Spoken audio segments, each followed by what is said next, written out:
Untuk belajar Golang, ada beberapa tahapan yang teman-teman bisa lalui. Yang pertama, mulai dari basic dulu.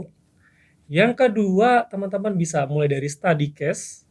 Yang ketiga, teman-teman sudah mulai menentukan kenapa teman-teman belajar Golang.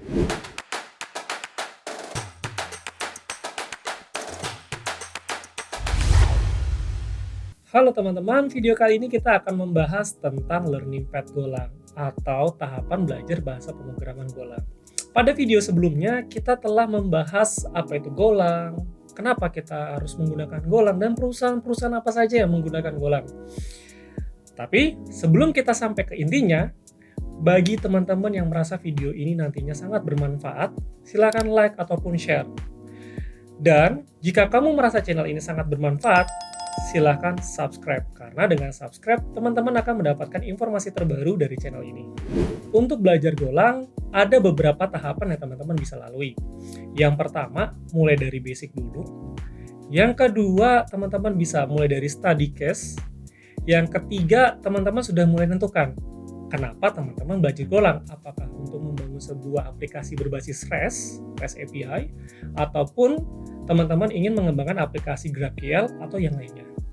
Nah, untuk tahapan pertama kita akan mulai dari basic bahasa pemrograman Golang. Untuk basic bahasa pemrograman Golang, teman-teman bisa mulai dari tipe data dan variabel di bahasa pemrograman Golang itu sendiri. Untuk tipe datanya, bahasa pemrograman Golang itu bersifat static data type. Dan jika teman-teman sudah khatam tentang tipe data variabel yang ada di Golang, teman-teman bisa lanjut ke operator. Nah, di operator itu terbagi menjadi beberapa jenis. Ada operator aritmatika, ada operator hubungan, ada operator logika.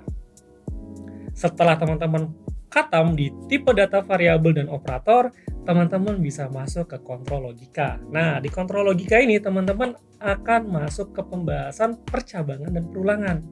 Di situ teman-teman mulai mengembangkan mini apps yang bisa memilih.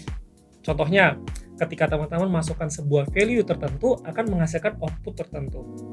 Atau ketika teman-teman ingin melakukan proses sampai n kali proses, teman-teman dapat menggunakan perulangan. Nah, kurang lebih kontrol logika seperti itu. Selanjutnya, setelah teman-teman belajar di kontrol logika, kita tidak selamanya menggunakan tipe data dan variabel terus-menerus. Sifatnya tipe data variabel hanya bisa menyimpan satu value.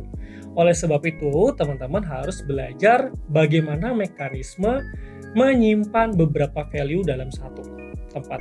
Nah, teman-teman diharapkan bisa belajar array, slash, ataupun map di Golang. Setelah itu, teman-teman bisa masuk ke bagaimana metode di Golang itu bekerja. Selain itu, teman-teman juga harus mempelajari pointer, struct, interface, dan goroutine. Nah, itu semua hal-hal yang ada di basic dalam bahasa pemrograman Golang. Selagi teman-teman belajar bahasa pemrograman Golang, teman-teman juga harus mulai membuat basic mini apps-nya itu seperti apa. Bisa aja bikin mini apps sederhana. Kalau dulu waktu saya awal-awal belajar, saya bikin mini apps untuk SPBU. Bisa juga kalkulator. Basisnya jangan berbasis GUI dulu, tapi basisnya adalah menggunakan command line. Jadi ya tidak usah yang ribet-ribet dulu. Yang penting semua hal yang ada atau semua hal yang kita pelajari di basic ada semua di mini apps yang teman-teman bangun. Nah, selanjutnya setelah kita membangun mini apps tadi, teman-teman udah mulai masuk nih pengembangan selanjutnya. Teman-teman pengen ngembangin aplikasi itu kemana sih? Apakah REST atau GraphQL, REST API atau GraphQL atau apapun gitu. Nah, di sini saya mulai membahas dari framework-nya dulu. Jadi ketika teman-teman udah bisa basicnya, udah oke banget di basicnya, teman-teman bisa masuk ke pemilihan framework. Di Golang tuh lumayan banyak framework-nya. Ya, beberapa framework yang akan saya sebutkan ini, ya teman-teman pasti sudah familiar, ada Gin, Echo, dan lain-lain gitu. Nah, ketika teman-teman sudah memilih framework-nya, teman-teman sudah bisa masuk atau mempelajari bagaimana framework itu bekerja. Struktur foldernya seperti apa, atau apakah dia freestyle, atau dia sudah memiliki struktur folder sendiri, arsitekturnya seperti apa, dan itu teman-teman bisa pelajari.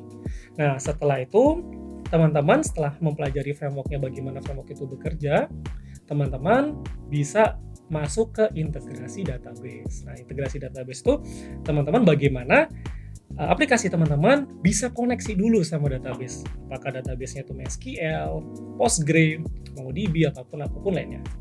Setelah bisa terkoneksi, selanjutnya coba bikin migrasi. Nah, jadi belajarlah membangun aplikasi dari migrasi, karena aplikasi yang kita bangun nggak serta-merta kita harus nyiapin database-nya dulu. Nah, ini nggak, kita harus bisa membangun dari migrasi. Jadi ibaratnya ketika aplikasi running, dia bisa kita arahkan untuk ngebangun database-nya juga. Setelah kita bangun migrasinya, kita belajar di migrasinya, coba membuat seeder. Seeder itu ibaratnya data dasar yang ada di database. Fungsinya apa sih data dasar yang ada di database atau seeder gitu? Jadi teman-teman ketika nanti masuk ke ranah pembuatan create, read, update, delete, minimal data dasar itu sudah ada di database melalui seeder. Nah, jadi integrasi database itu terbagi jadi 3 topik yang teman-teman bisa pelajari. Pertama, di koneksi database, lalu yang kedua, migration, yang ketiga itu seeder. Nah, setelah kita mengetahui tentang integrasi database-nya, kita coba membangun CRUD-nya. Saya coba ngambil kasus di REST API ya. Nah, ketika kita membangun CRUD atau method post, get, delete, ataupun put-nya, teman-teman pada method get-nya, teman-teman juga harus mempelajari bagaimana melakukan pagination. Nah, karena data itu tidak serta-merta harus ditampilkan semua. Kita harus bisa melakukan pagination. Bagaimana sih pagination pada REST API yang bagus? Gitu.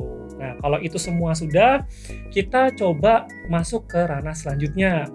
Kita bisa masuk ke ranah upload file. Sederhana tapi sering banget digunakan. Jadi teman-teman bisa belajar bagaimana mengupload file menggunakan REST. Ketika teman-teman sudah berhasil bagaimana mengupload file menggunakan REST, teman-teman bisa masuk ke langkah selanjutnya, yaitu middleware. Nah, di middleware itu teman-teman juga bisa belajar bagaimana mengamankan aplikasi teman-teman menggunakan auth atau membuat log dan lain-lain. Nah, ketika kita udah belajar sekian banyak itu, jangan lupa untuk menguji aplikasi teman-teman.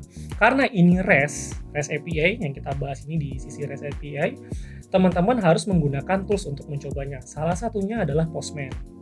Yang lain ada Pak? Ada Insomnia, ada yang lainnya juga. Gitu. Jadi setelah kita ngebangun, kita harus mencoba, kita bisa mencobanya menggunakan Postman. Nah, selain itu semua, ada beberapa hal yang harus teman-teman pelajari juga. Contohnya cache. Jadi cache itu sangat diperlukan pada kasus-kasus tertentu. Contohnya, ketika teman-teman membuat reporting atau analisis secara grafik membutuhkan data dari kalkulasi dari banyak table. Nah, ketika setiap request baru di-create, itu kan sangat berat. Teman-teman bisa nyimpan itu semua data-datanya tadi di cache. Cache-nya itu bisa pakai Redis, bisa pakai file, bisa disimpan di RAM, apapun. Itu tools. Yang penting teman-teman paham dulu konsep di sisi cache-nya. Dan yang terpenting juga, kita ngebangun aplikasi tidak bisa berdiri sendiri. Berarti teman-teman harus belajar HTTP request dan respon. Nah, bagaimana berhubungan dengan third party, bagaimana berhubungan dengan server lainnya. Seperti itu. Jadi itulah tahapan-tahapan dari belajar basic sampai belajar ke intermediate. Dengan begitu teman-teman tidak terburu-buru, jangan terburu-buru. Belajar tuh step by step, bertahap. Yang penting konsisten. Sehari berapa jam itu terserah dari teman-teman. Yang penting konsisten. Dengan begitu teman-teman bisa atur target. Misalkan, oh ya saya ingin finish belajar Golang 2 minggu dengan sehari 4 jam. Bagi saya itu udah cukup banget. 2 minggu 4 jam sehari berarti 4 kali 14 atau sama dengan 56 jam dalam 2 minggu. Itu udah cukup, lebih dari cukup untuk belajar Golang. Dan teman-teman bisa nentuin step-stepnya. Nah, dengan tahapan-tahapan yang baik, konsisten yang bagus, saya yakin teman-teman akan lebih mudah belajar Golang sampai bisa. Terus biasanya yang jadi pertanyaan bagi teman-teman tuh gini, kalau saya sudah bisa, apa sih langkah selanjutnya? Misalkan saya sudah bisa REST gitu. Nah, bagi teman-teman yang bingung, terus bagaimana teman-teman membangun portfolio, itu teman-teman bisa membuat mini apps sederhana. Nah, ketika teman-teman sudah menggunakan framework atau masih natif juga boleh, teman-teman bisa membuat mini apps yang skalanya lumayan besar. tapi dibilang besar sih enggak, kayak mini apps juga gitu. Contohnya aplikasi pergudangan itu sederhana tapi lumayan kompleks. Pergudangan ada manajemen stoknya. Kalau aplikasi yang lebih sederhana lagi ada Pak, ada to-do list. Tapi ingat, to-do list-nya tidak hanya digunakan secara personal, tapi to-do list yang multiple user. Terus aplikasi apa lagi Pak yang bisa dibangun secara sederhana selain to-do list dengan aplikasi pergudangan? Aplikasi POS atau point of sale. Kalau teman-teman bisa bikin aplikasi point of sale, itu secara tidak langsung teman-teman membangun aplikasi sejenis e-commerce. Nah, makin banyak kan? Ibaratnya tuh gini, kadang itu terkendala dari teman-teman mempelajari suatu hal, teman-teman itu ketika bisa mentok di bisa. Teman-teman tidak membangun portfolionya. Padahal ketika teman-teman bangun aplikasi-aplikasi yang saya sebutkan barusan, itu nggak lama. Paling 3 hari sampai 5 hari. At least dalam sebulan seharusnya teman-teman bisa membangun portfolio sebanyak 2-3. Mahir golangnya plus bikin 3 aplikasi yang bisa teman-teman taruh di CV kalian. Nah, gimana? Setelah tahu tahapan belajar golang, susah atau tidak? Saya yakin setiap orang memiliki problemnya masing-masing, tapi dengan kita konsisten dan bertahap, saya yakin teman-teman pasti bisa. Saya akan mengutip kata-kata dari salah satu petinju. Saya agak lupa kata-katanya siapa, tapi kalau tidak salah Muhammad Ali. Jadi Muhammad Ali itu punya satu buah komitmen di mana dia mengatakan jangan mau kalah oleh waktu. Tapi kita yang harus mengontrol waktu. Sama dengan diri kita masing-masing, kita harus bisa mengontrol diri kita sendiri bagaimana waktu kita, apa yang harus kita kerjakan. Jangan sampai kita kalah sama waktu.